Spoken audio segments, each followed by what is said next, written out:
High everyone, good morning. हजुर सबैजना सन्चै नै होला, म पनि सन्चै नै छु। अहिले चाहिँ म बिहानै उठेर लुगासुगा पट्याउनुपट्टि लागेको है।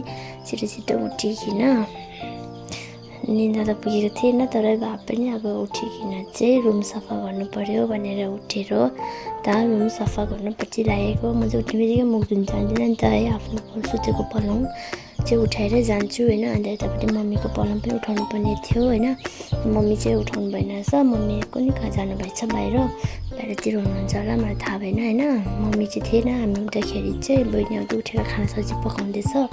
अन्त म चाहिँ यतापट्टि रुम सफा गर्दैछु। अन्त यो ब्ल्याङ्केट चाहिँ पुरानो भइरहेको थियो होइन। अन्त त्यसमा चाहिँ म कभर लगाऊँ कि नलगाऊँ भनेर सोच्दै थिएँ होइन। तर यसो हेरेर राम्रो देखेन होइन। अन्त त्यसरी कभर लगाइदिनु पऱ्यो भनेर चाहिँ म चाहिँ कभर निकालिकन यो ब्ल्याङ्केटमा लगाएको। किन ब्ल्याङ्केटमा कभर लगाएको छ भने चाहिँ त्यस्तो मैला हुँदैन नि त। मैला भइहाल्यो भने पनि कभर निकालेर धोएर सुकाउँदा हुन्छ होइन। त्यसै कारणले गर्दाखेरि भनेर चाहिँ म चाहिँ त्यो ब्ल्याङ्केटमा कभर चढाएर चाहिँ अन्त मजाले मिलाएर चाहिँ राखिदिनु पऱ्यो भनेर हेर्दा पनि चाहिँ ठिक्क देख्छ है। अघिको फर्स्टको भन्दा अहिलेको दाम ठिक छ कि छैन है। अन्त मेरो रुम चाहिँ सफा गरिसक्यो। अन्त यतापट्टि मम्मीको रुम सफा गरिदिनु पर्ने थियो। अन्त मम्मीको ब्ल्याङ्केटहरू उठाइदिएँ, सिरानीहरू उठाइदिएँ होइन। त्यति नै थियो, त्यस्तो त बेसी खास त सफा गर्नु पर्दैन, त्यस्तो मैला त हुँदैन है। अन्त मम्मीको रुममा चाहिँ मैले लाइट मिलाइदिएको छु नि त। अन्त लाइट जस्तो देख्छ है, दामी देख्छ राति चाहिँ। अन्त अब सफा गरिसक्यो है। सकेर चाहिँ अब आफ्नो चेहरा पनि त सफा गर्नु पऱ्यो है, मुख पनि त धुनु पऱ्यो भनेर चाहिँ ब्रस गरेको। अन्त ब्रस गरिसकेर चाहिँ म चिया खानु पऱ्यो भनेर सोच्दै थिएँ होइन।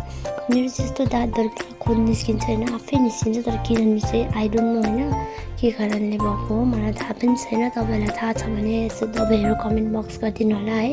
अन्त म त्यो लगाउने छु। मेरो चाहिँ पुरा बेसी खुन आउँछ नि त दाँतबाट। अन्त म चाहिँ यहाँ तातो पानीसँग ब्लेड खाएको, हिजो लिएर आएको थियो होइन बुधबारबाट। अन्त मम्मी चाहिँ यता बाजेसँग बोल्नु हुँदै थियो। अन्त म चाहिँ यहाँ तातो पानीसँग चाहिँ ब्रेड खाँदै थिएँ। अनि ब्रेड खाँदा खाँदा मलाई यसो याद आयो होइन। अन्त हिजो त हामीले त्यो उताबाट जिरो पनि लिएर आएको थियो भनेर होइन। अन्त जिरो पनि निकालेर चाहिँ अब खाजा अलिकति खानु पऱ्यो भनेर होइन, तातो पानीसँग भिजाएर। त्यो चिया चाहिँ नखाएको मैले, किनभने चिया बेसी खानु हुँदैन भनेर चाहिँ।